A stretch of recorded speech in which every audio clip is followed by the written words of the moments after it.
Opa, professor Felipe Fontoura, e na fórmula de hoje eu vou te ensinar a ganhar um bom salário. E, aliás, quem não quer, né, ganhar bem, principalmente na área de TI. Então, vamos lá. O foco principal dessa fórmula é conquistar bons salários em boas empresas. E para quem é?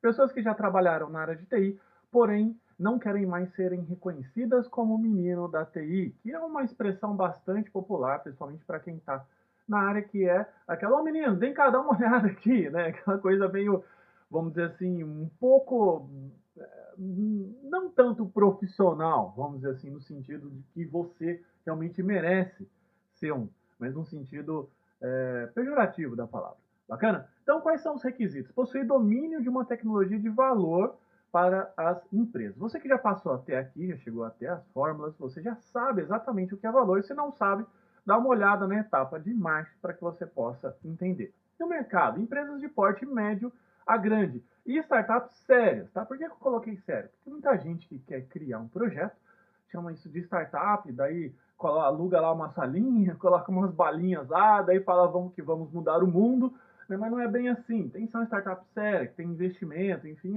algo que tenha dinheiro, porque aquilo que eu já expliquei para vocês na etapa de mercado. Não adianta nada você estar no mercado ruim ou numa empresa que não tem tanta capacidade de te pagar, porque você vai querer ficar ganhando bem a vida inteira e nunca vai conseguir enquanto você estiver dentro desse circuito. Salário.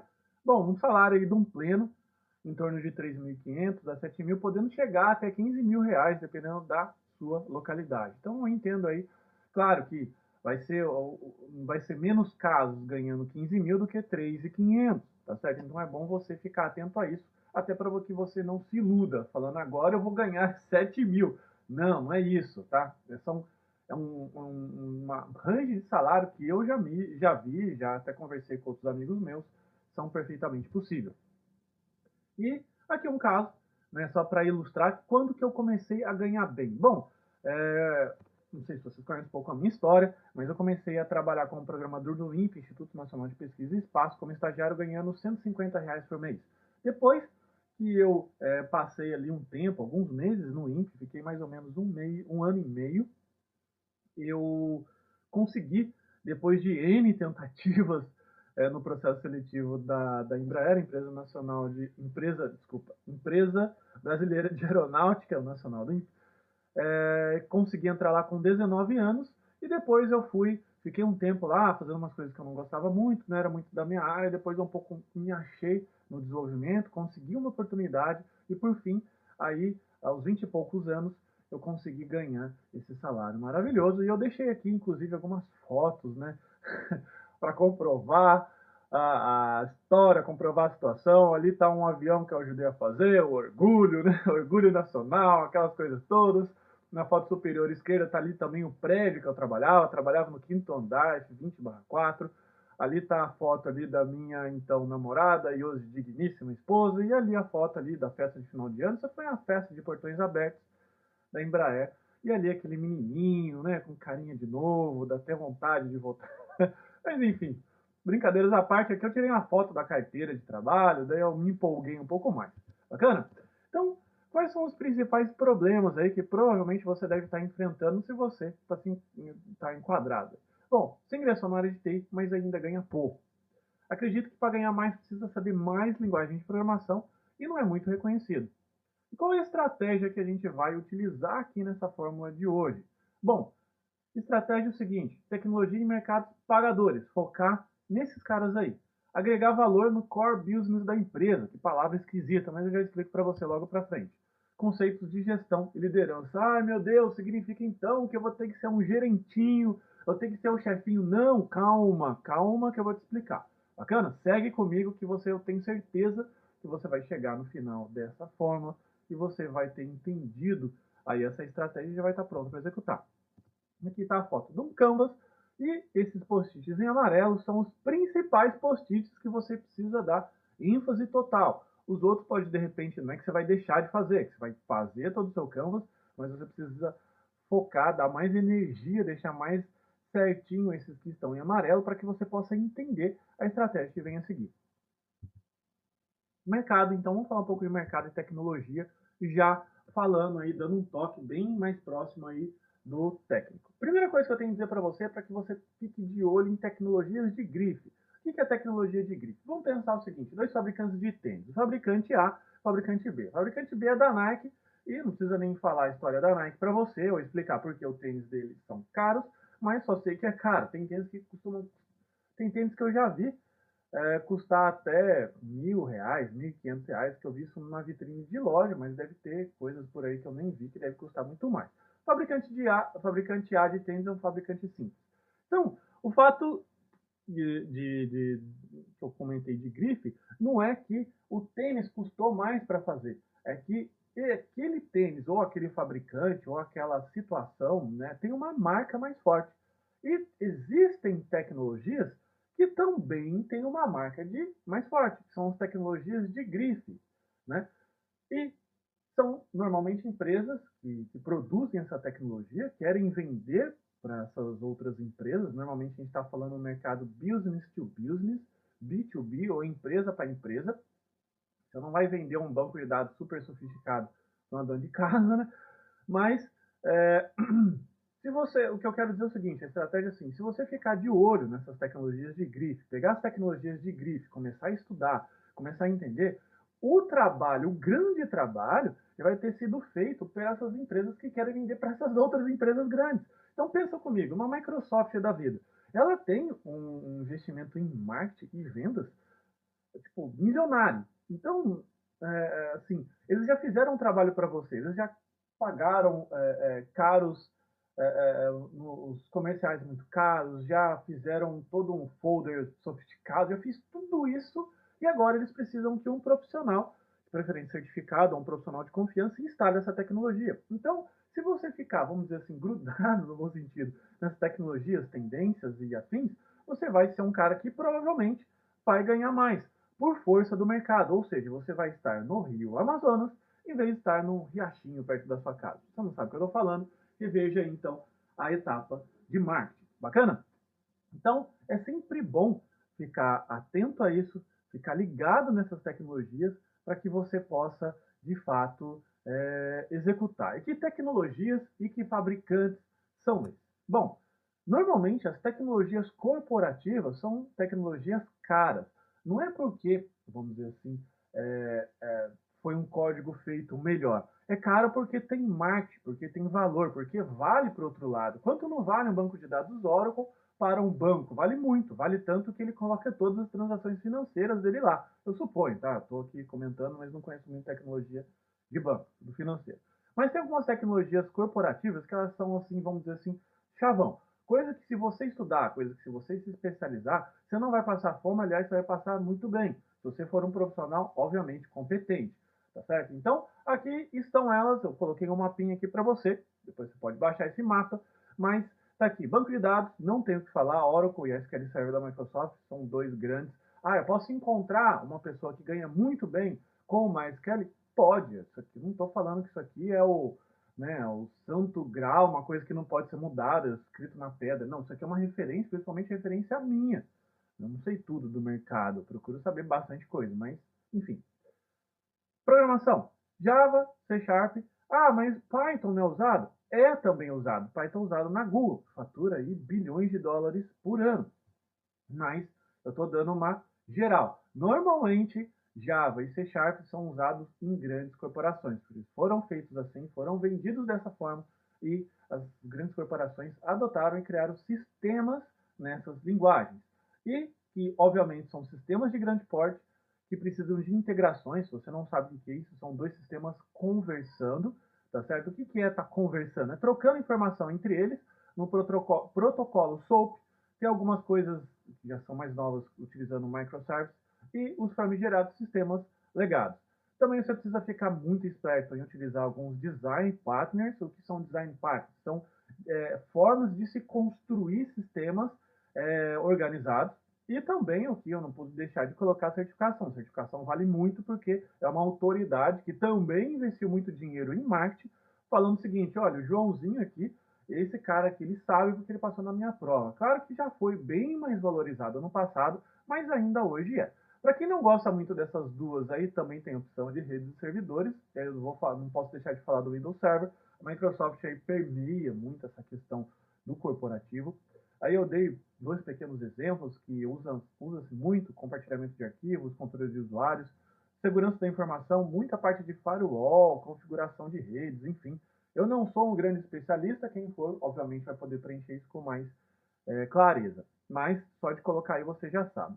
Parte de BI, Business Intelligence, que é o que? Consiste em sistemas que fazem análise dos dados, de grande parte desses bancos de dados, e acham, por exemplo, correlação, acham coincidências e trazem informações para a tomada de decisão das empresas. Como assim? Eles vão achar, por exemplo, que clientes que mais compram na sua empresa compram com o Joãozinho vendedor, ou então compram com vendedores que usam gravata azul, sei lá, alguma coisa muito louca, né? Que coisas que normalmente a gente não pensa ou normalmente não para analisar. E daí o que a empresa vai fazer? Agora, a partir de hoje, baixar um decreto que todos os vendedores têm que usar gravata azul. Tô brincando, mas só para você entender.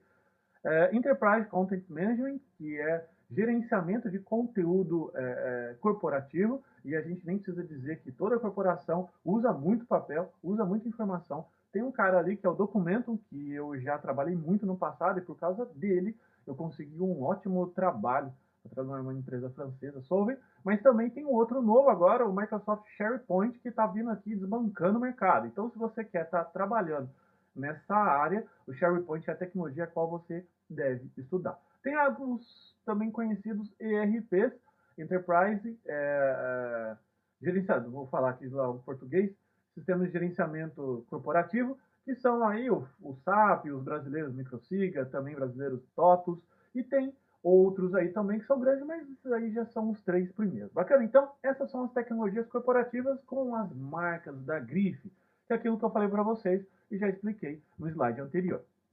Beleza? Então, vamos lá. Como que eu vou agregar valor, então? Valor você já sabe, né? Você já sabe o que é. Se você não sabe, novamente, eu venho aqui puxar a sua orelha para que você volte lá na etapa de marketing e faça a tarefa de casa. Mas não tem problema, eu resumo aqui para você. Valor é tudo aquilo que você está disposto a pagar, a qual vai trazer benefício próprio, né? Ninguém vai gastar dinheiro com o outro só porque acha o outro bonzinho ou só porque acha que os seus olhos são azuis e são lindos. Bom, enfim. Só que o que você precisa entender é que para quem você vai agregar valor. Então, o agregar valor aqui tem a ver com a companhia.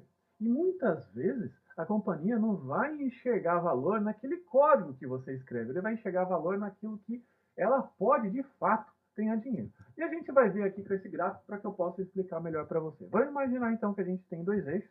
A gente tem aqui áreas, são o epicentro da empresa, e daí a gente tem aqui, então, o epicentro principal é o core business, que é aquilo que é o mais importante para a empresa fazer. Se eu estou falando da Pirelli, que é a fabricante de pneus, o que tem mais de importante para a Pirelli é o pneu. Se eu chegar lá tentando vender firewall, né, sistemas de segurança para a Pirelli, é importante? É. Só que no nível de importância dentro do core business dela, que é aquilo que ela faz de principal, firewalls, servidores, sistemas Java, está abaixo.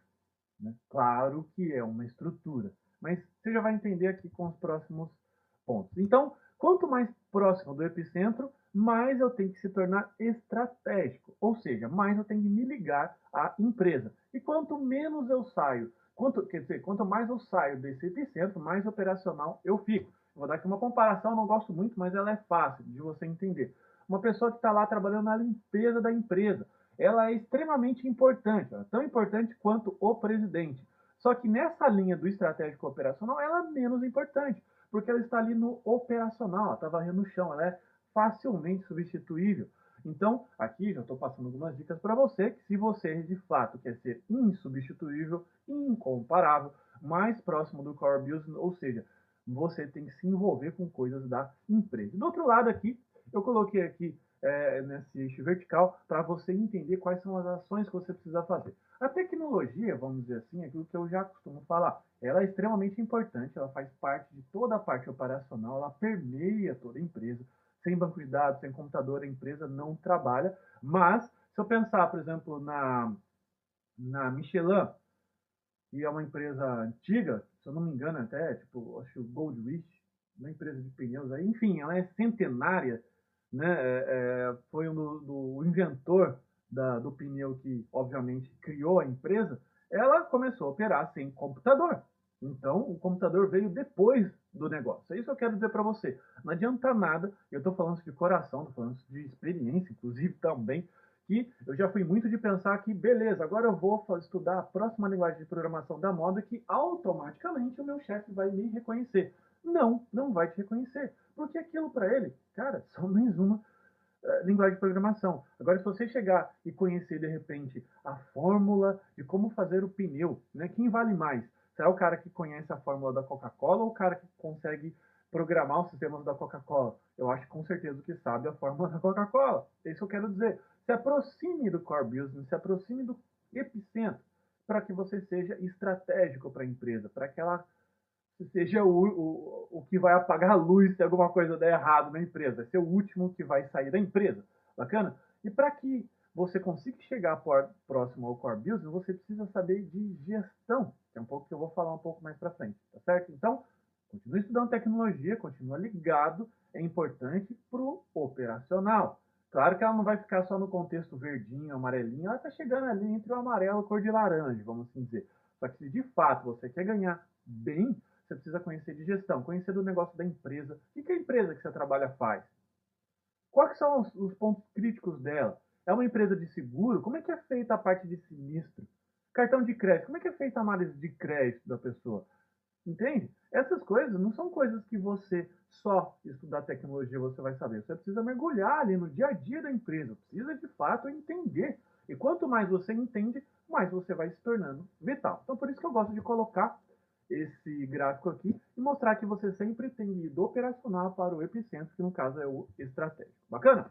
E aqui é uma prova disso que eu estou falando. A gente tem basicamente nessas empresas, principalmente empresas grandes, dois cargos clássicos, vamos assim dizer, o programador e o analista de negócio. O que faz o programador? O programador recebe a ordem que é faça a tela A, B, C, D com esse banco de dados, fazendo isso aqui, ou seja, você vai sentar o seu bumbum na cadeira e você vai começar a programar, fazer a melhor programação que você sabe, do Wi-Fi do melhor jeito, fazer o tal do TDD, agora está na moda, vai fazer os seus testes unitários, você vai fazer tudo o que você precisa fazer. Só que, olha aqui do lado direito, olha o salário do analista de negócio. É o dobro do salário de um programador. Ah, o analista de negócio é mais importante que o programador? Não. Mas ele é mais estratégico para a empresa, porque ele sabe mais de negócio, ele sabe o que acontece ali dentro da empresa, de todos os processos da empresa, enfim. Se você então quer ganhar bem, cara, aqui está a prova. Começa a se ligar próximo ao negócio da empresa. Comece a ir para o lado da gestão. E muitos analistas de negócio que eu conheço, claro, se formaram aí na área de TI, tiveram que aprender lógica de programação, só que hoje eles não sabem escrever um if. Eles são mais burros que você? Não. Só significa que eles têm agora uma expertise diferente. A expertise dele não é mais linguagem de programação, é o core business da empresa. E eu não sei se você vai gostar ou não desta frase que eu vou falar para você, mas o programador ele está cada vez ficando mais descartável. Então, por isso que você precisa aprender a criar valor, a mostrar também o seu valor. E aqui também se faz muito necessário você conhecer do marketing. Bacana? E quais são as habilidades pessoais que eu preciso, que é isso que a gente está focando. Aprender a programar, aprender tecnologia, você aprende em livro. Só que habilidades pessoais não é tão fácil assim. O que você precisa fazer? Você precisa agregar valor para a empresa. Então, aquilo que eu comento, concentre-se no core business da empresa. Você sabe que agora é o epicentro do negócio dela. A historinha lá do, da Pirelli, sabe fazer pneu. E, como eu comentei com vocês que eu consegui aquele salário, foi quando eu comecei a me concentrar no core business da área que eu trabalhava ali, que era de publicações técnicas. Okay? Seja um resolvedor de problemas. Tem muitos caras que fogem de problema, né? É aquela teoria da água no pato. Não sei se vocês já escutaram essa aí. Tem o patinho, não sei se vocês sabem, lá, né, nada na lagoa, aquele patinho que nada na lagoa, e ele precisa passar toda vez um óleo que sai de uma glândula do bumbum no pato, e eu estou dando aula de biologia, ele fica passando aquele óleo nas penas o dia inteiro. Então você fica olhando lá, ele fica lá passando o bico perto do bumbum e passa na pena. Passa no bumbum, passa na pena. É meio nojentinho, mas enfim, é o jeito que a natureza achou. E a hora que a água cai no pato, ela é repelida da pena. Então é por isso que a pena do pato não fica encharcada. Agora, só que pensa que o problema é a água e você é o pato. Você quer ser o cara que é o pato na água? Não, você quer ser um cara ao contrário. Nesse caso aqui do resolvedor de problema, um cara que bate no peito e resolve o problema. Bacana? Seja parceiro do seu gestor. Tem muita gente que odeia chefe, mas odeia por preconceito, né? Tem muito chefe mala, eu sei, mas enfim. Mas tem muita gente que não dá nem oportunidade de gostar do cara, né? E não estou falando de puxa-saco, não estou falando nada disso, eu estou simplesmente falando para que você também olhe o lado do cara, porque esse outro cara que está do outro lado também precisa cumprir ordens e metas. De fato, o que manda mesmo na empresa, aquele cara que manda na empresa não é nem o presidente, porque o coitado, o presidente da empresa, sabe de quem que ele está cumprindo ordem? Dos acionistas. Então tem acionista, que é aquele, né, o brincar que usar uma palavra, um jargão interessante, o tiozão cheio da grana, que não tem mais onde ganhar dinheiro, e ele fala o seguinte, vi uma oportunidade de uma empresa, eu vou colocar agora aqui X bilhões, né, nessa empresa aqui, porque eu sei que ela vai dar um lucro para mim, e daqui a tanto tempo eu vou tirar meu rico dinheirinho, tio Patinhas, vou tirar meu rico dinheirinho daqui, e eu vou ter ganhado mais dinheiro ainda. Claro que esse tiozão ou tio Patinhas pode ser também um outro fundo de empresas. Tem empresas, tem um cara inclusive chamado Warren Buffett, que esse cara é o maior bilionário do mundo, um dos maiores bilionários do mundo, que ele só vive disso. Se você procurar aí na internet, digita Warren Buffett, você vai entender. Legal? Gestão. O que precisa aprender de gestão? Primeira coisa, acostume-se com prazos e cronogramas. Todo mundo detesta esse negócio. Todo programador que eu vou trabalhar, todo programador que eu vou passar serviço, quando eu pergunto para ele quanto tempo vai demorar, ele torce o bico. E é normal, eu já passei por isso, só que hoje eu aprendi a conviver. Eu sei que todo mundo que vai fazer um projeto, que precisa ter começo, meio e fim, precisa ter o escopo, precisa ter o orçamento dele, precisa ter uma garantia que isso vai terminar. E ninguém vai querer fazer um projeto a vida inteira. Ninguém quer construir uma casa a vida inteira. Se você vai construir a sua casa, por exemplo, você quer saber, no mínimo, perguntar quando vai terminar. É isso que você vai perguntar para o pedreiro. Né? Então, nada mais comum também alguém fazer essa pergunta para você. No bom sentido, você está sendo um pedreiro ali digital. Então, primeira coisa, saiba calcular o tempo e o esforço que vai demandar uma atividade. Quando o seu chefe perguntar, então, não torce o bico, não se acanhe, fala de fato aquilo que você pensa e também não faça muito o que muitos programadores fazem. Superestima o tempo lá só para ficar trabalhando de boa, né? Ou então, de repente, não sei quanto tempo vai demorar isso aqui, não, mas eu acho que um mês, um ano dá, hein? Um ano. Ok? Então, fica um recado para você. Aprenda a gerir crises. Tem muito cara que apavora, né? Banco de dados crashou. E agora? Corra para a montanha, né? Corra para as montanhas, o desenho do pica-pau. Mas você não pode correr para a montanha. Esse problema vai cair no seu colo. E você precisa resolver. Então você precisa ter calma, você precisa ter discernimento que você precisa resolver. E vai ter dias que tudo vai estar desmoronando. Lide com pessoas.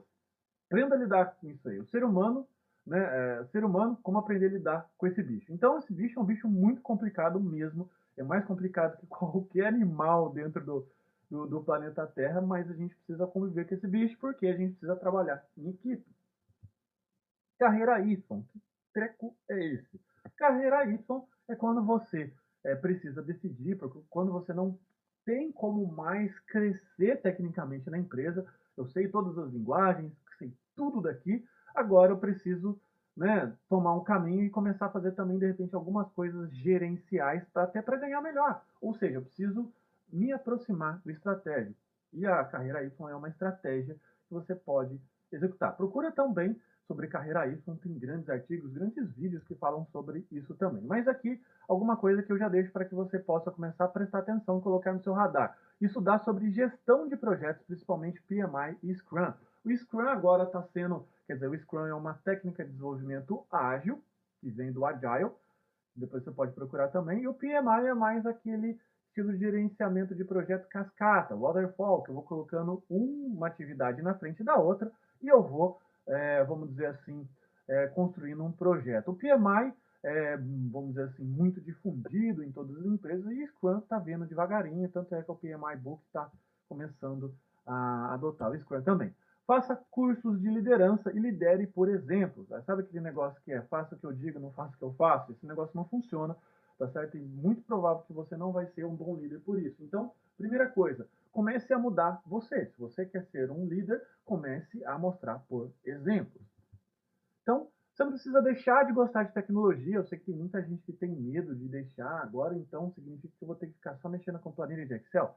Não.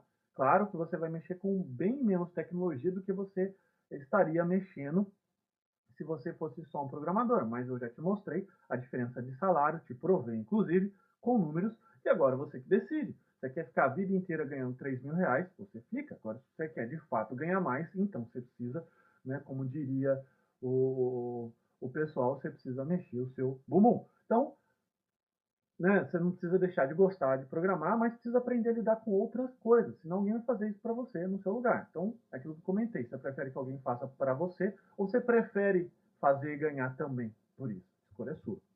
Bacana? Então, aqui a conclusão. Tome cuidado para não ser a pessoa muito burocrática, tudo é difícil e você, sem querer, usar o sistema para criar dificuldades. Eu já vi muito isso e é muito fácil acontecer isso, principalmente em grandes empresas, grandes corporações, que tem dezenas, centenas, milhares de formulários para preencher, e você começa a usar aquilo lá para ficar ganhando fôlego, ganhando folga e não trabalhar. Já vi muita gente fazendo isso, tem pessoas que fazem isso sem querer. Ou seja, olha, para conversar aqui, aquela história da repartição pública. Você já preencheu o formulário XPTO 253182? Não, onde é que fica? Então agora você tem que voltar no prédio lá do outro lado da cidade. Entende? Então, não seja o cara que bate no peito e resolve. Até porque as grandes corporações estão realizando agora esses trabalhos de análise, né, de avaliação 360, essas avaliações, e realmente pega os caras que não querem trabalhar. Não queira ser aquele cara que está na lista para ser demitido, tá bom? Tome cuidado com a síndrome do segurança de porta de balada.